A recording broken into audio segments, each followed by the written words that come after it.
Akhil Gogoi Kingmaker হ'ব মানে অখিল গগৈ প্ৰথমে নিজৰ সিটটো জিকি ল'ব লাগিব তাৰ উপৰিও তেওঁৰ ওচৰত কেইটামান সিট সাইজেবল সিট থাকিব লাগিব তেতিয়াহে কিংমেকাৰ কথা আহিব আৰু যদি ভাৰতীয় জনতা পাৰ্টি কম থাকে আমি ভাৰতীয় জনতা পাৰ্টি 104টা 5টা সিটত আমি টাৰ্গেট কৰি লৈছো যে এবাৰ জিকিম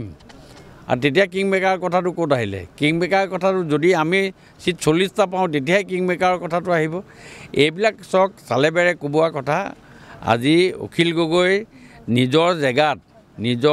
শিৱসাগৰত তেওঁ পোষ্ট অফিচ নাইকিয়া হৈ গ'ল তেওঁ পোষ্ট অফিচ নাইকিয়া হৈছে শিৱসাগৰত আজি তেওঁ এইবিলাক কথা কৈ আছে এইবিলাক হ'ল অখিল গগৈয়ে মানুহক আবুহা কথা কৈছে এই কৌটৰ সন্মুখত যে নিগনি মৰা দৰৱ বেচা এজন নাথাকে বেছি পেলাই যে এনেকৈ হেৰি কৰে সেই অখিল গগৈ সেইবিলাক ধৰণৰ কাম কৰি আছে এইবিলাক একো কথা নাই এতিয়া ভাৰতীয় জনতা পাৰ্টি আৰু মিত্ৰজোঁটৰ চৰকাৰৰ দিন আজি আমাৰ এই যোৱা নিৰ্বাচনবিলাকত আমাৰ যি ৰিজাল্ট হৈছে সেই ৰিজাল্টে 26ৰ ইলেকশ্যনত আমাৰ যথেষ্ট ভাল হ'ব আজি বিৰোধীক আমি অনুৰোধ কৰিছোঁ ভালকৈ R&D কৰক ৰিচাৰ্চ কৰক 31ত ভাল এজন বিৰোধী দলৰ প্ৰতি আপোনালোকে হ'ব পাৰিব 31ত এইখিনিয়ে কথা আপুনি বিচৰা বাতৰি পাব কেৱল নিউজ 18 এপত